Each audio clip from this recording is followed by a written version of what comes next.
Welcome to Scott Cooks.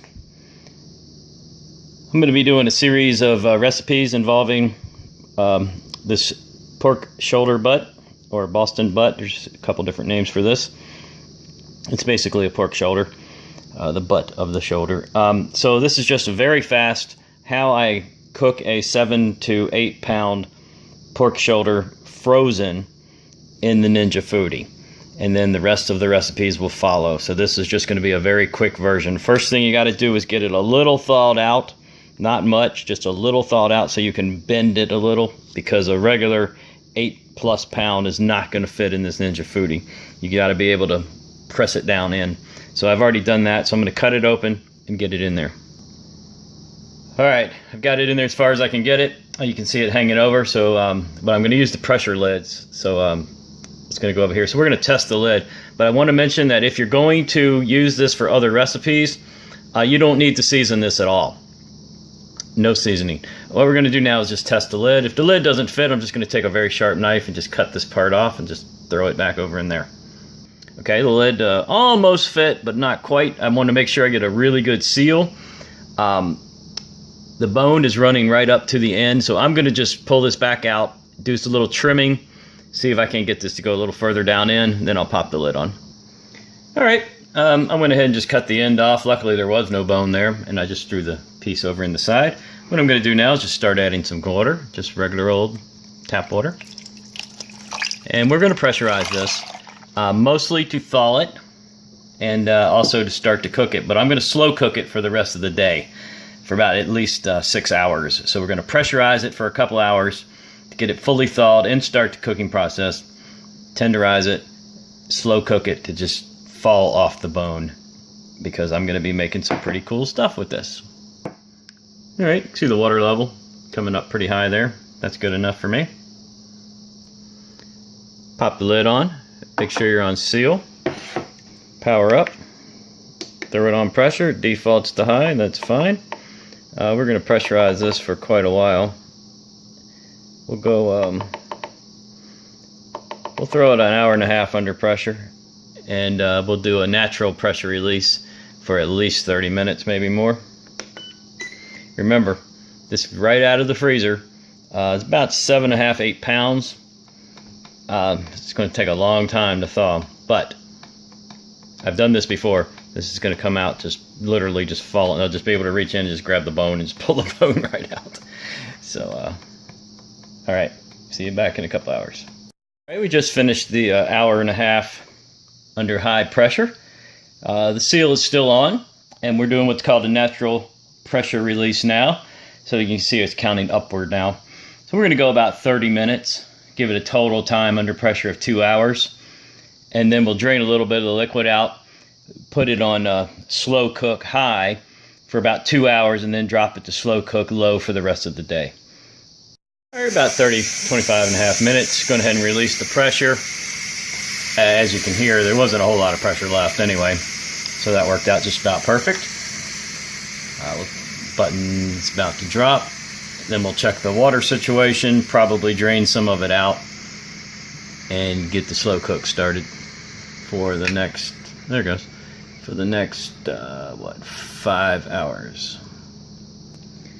Alright, as you can see, the meat is already pulled away from the bone. It's probably, if I stuck a thermometer in it, it's probably cooked. But now what we want to do is just get that just flaking right off the bone.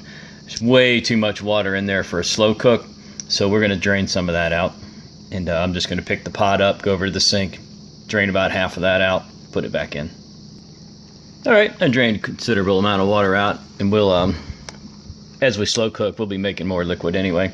And I guess somebody's probably going to be asking me how do I get that pot out. Well, you know, there's a lot of methods and there's a lot of stuff on the internet, but a couple good old-timey pot holders is all I use. I've tried a lot of different things, and 2 pot holders is just perfect. I just get up right up under the lip with one, under the lip with the other, straight up.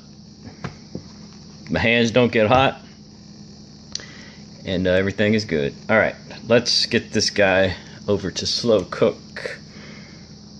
So slow cook, and we're going to start it on high, slow cook high, And we're just going to set it for 4 hours, but I'm going to put a timer on it for 2, and then I'm going to drop it to low. All right, now this might look a little weird if you've never seen this, but I am going to put the pressure lid back on. Now, well, while it's hot, you have to, you hear that? You have to just wait for a second and let the pressure lid settle. Now, the most important part about this, guys, vent open. Vent open. Let me say that one more time. Vent open. All right. Go. Oh, I already hit go. Go again. All right. I'm just going to set a timer for 2 hours, like I said.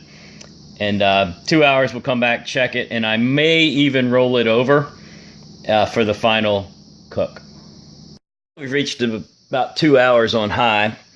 So what we want to do now is check the liquid level, and we're going to roll it over and drop it down to low. Because we have the lid on, even though we're not on pressure, we still got to make sure the button is down. There are instances where the button can come up even with the vent open. So just make sure your button's down, which it is. And we're going ahead and carefully remove the lid. Now you get moisture in the lid, condensation. So just dump that back into the pot. If you don't want the liquid in the pot, just carry it upside down over to your sink or something. Water level is fine. We're going to go ahead and roll this. What I'm going to do is take a couple large skinny wooden spoons and just get in there, maybe a scoop or something, get in there and just kind of roll it like that. All right, we've rolled it over. Just used a scoop and a wooden spoon, and you can already see what's happening here. The meat is pulling away from the bone. I'm just using a wooden spoon. Look at that, and I'm just cutting right through it. This is just coming out fantastic. So the fat side is up. I'll trim all that off later. And we're ready to get back under pressure. So what we're going to do now is we're just going to drop it to low, hit start. We want to crank this time up, though, just max it out. 7 hours. We're obviously not going to go 7 hours. But now, if you've already got some heat in there and you're putting this on, like I said before, just let it settle. Don't panic. It'll fit. Just there you go. See? Just let it sit for a second. Comes right down. Make sure the vent is up. We're already running. All right, this is going to go for about another, what time is it? 3:30, 4:30, 5:30. And about another 3 hours. And then I'm going to pull the meat off the bone and start making my dinner. Tonight is going to be a pork tamale. Yeah, you're going to love it. It's going to be awesome. All right, welcome back. It's been about 5 hours. So our button is down. We're going to go ahead and power off.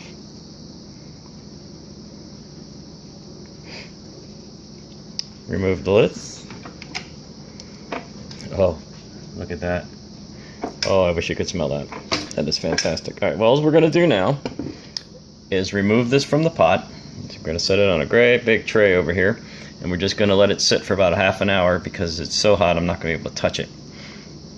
And while it's resting for half an hour, cooling down, I'm going to pull the pot out and clean it because we're getting ready to make our tamale pie. That is a pork shoulder / Boston butt. Perfectly cooked. Tender. Falling off the bone. Outstanding. And from this, you can cut this up. Keep the bone for soup or something. And you can freeze this already cooked meat. And I will be retaining about half of it and freezing about half of it. Tonight we're going to be making a pork tamale pie. I've just cooked an 8-pound pork shoulder / Boston butt. Call it whatever you want. Please see the description for the video link for that. And what we're going to do is cut up about a pound of this pork, shred it. We're going to put it into the Ninja Foodi.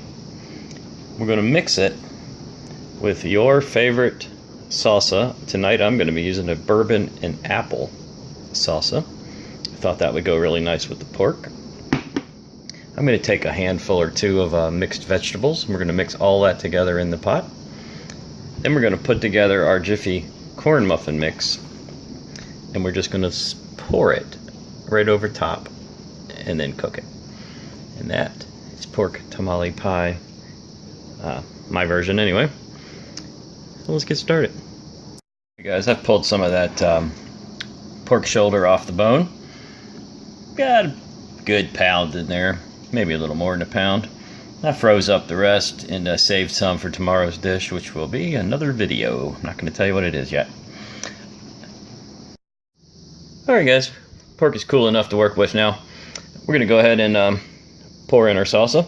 If you didn't see this before, I'll show you again. This is bourbon and apple salsa from Pace. Then we're going to grab a couple handfuls, just not measuring, handfuls of mixed vegetables. You could just throw in corn, peas, whatever you'd like. And then I'm going to go ahead and make this. This takes an egg and some milk, pour it over top, and cook it.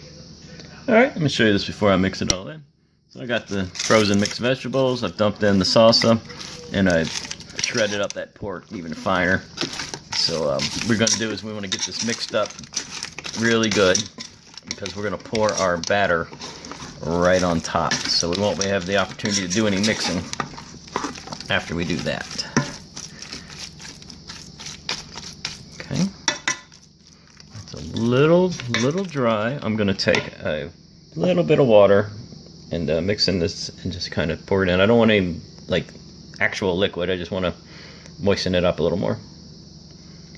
All right, I've added some water. I've mixed it up, and what we're going to do now is just kind of level it off so that we don't want to pack it, because we want our cornbread to just sort of seep down in there. So we don't want to pack it tight. Just leveling it. That looks great. Let's make some cornbread.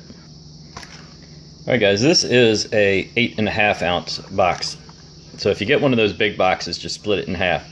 The big one, the big cornbread box, is just going to make way too much in there for the foodie, and it probably isn't going to cook right.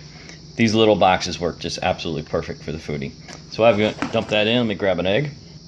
Alright, so we've got a large egg in there. Got 1/3 of a cup of milk.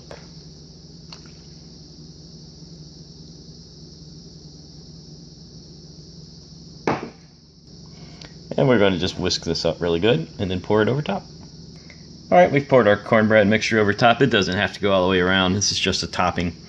It's going to be served right out of the pan, right out of the pot. Let's close our lid. Power up. We want bake roast. 400. We want 15 minutes. Start. And we'll check this in about 10 minutes, but I've made cornbread in here before, and it usually takes about 15 minutes. We've hit the 10-minute mark. Let's take a peek. Okay. Now that's pretty normal. It domes up. Dead center of that. It's not burnt, it's just dark. I think the cornbread is cooked through. Let me grab a knife. Just like anything, you want to test it, see if it comes out clean. What do you think? Not quite. It's really close. What we're going to do is drop the temperature and just finish the other 4 minutes. And there you have it. Pork tamale pie. Once again, this was pork shoulder or Boston butt. Cooked for about 10 hours. Then I shredded it, put it back in the foodie, added a bourbon, what was that? Yeah, bourbon apple salsa, any salsa would do. Added a handful of mixed vegetables, and made cornbread mixture and poured over top. If you like this video, please leave some comments, subscribe to the channel. Please hit that like button. Thank everybody for watching. Hope you enjoyed.